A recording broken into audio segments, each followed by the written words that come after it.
코로나19 장기화로 경영 압박이 심해지는 사업장들이 늘어나면서 대량 실직 사태가 우려되고 있습니다. 그나마 그동안은 고용유지 지원금을 지원받아 순환휴직 형태로 직원 고용을 유지했었는데 6개월간의 지원 기간이 끝나는 사업장들이 이달 말부터 무더기로 생겨나기 때문입니다. 김지훈 기자입니다. 제주시 한 사설 관광지입니다. 단체 관광객이 주로 찾던 곳이라 코로나19로 경영난이 심해졌습니다. 올해 매출이 예년의 30% 수준에 그치고 있습니다. 대출을 받아 직원 월급을 충당하는 상황입니다. 또 다른 관광업체는 그나마 지난 4월부터 고용유지 지원금을 받아 직원 고용을 유지해오고 있습니다.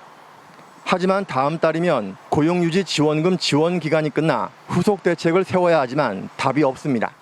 9월 이후에 오히려 더 이제 고용유지 지원금이 필요한 업체들이 더 많거든요. 예를 들면 지금 이 코로나가 이제 3단계가 진행이 되게 되면 손님도 없을 거고, 근데 휴업을 해야 되는데 오히려 휴업을 하게 되면 금전적이나 그런 부분에서 더 필요로 하게 될 것 같아요. 휴업을 해야 되는데 뭐 그렇다고 무급으로 할 수도 없는 거고. 고용노동부가 여행사와 관광운송업체 등 8개 관광업종에 고용유지 지원금 지원 기간을 연장해줬지만 여기서도 빠져 있습니다. 이 때문에 관광업계에선 정부의 고용유지 정책이 형평성에 맞지 않다는 불만의 목소리가 나오고 있습니다.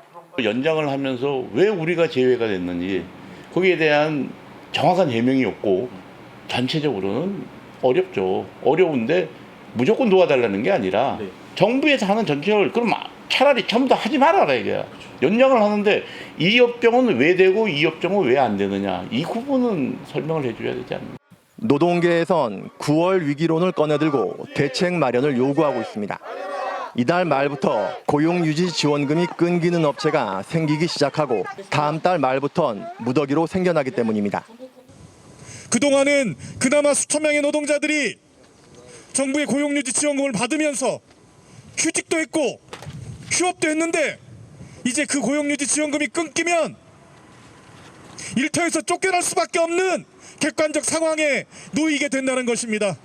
지금까지 제주에서 고용유지 지원금을 신청한 사업장은 5,000개가량. 지원 신청 업체의 30% 정도는 관광업종이지만 나머지는 고용유지 지원금 연장 대상에 포함되지 않는 제조업과 건설, 교육행정 서비스 업종들이 대부분입니다.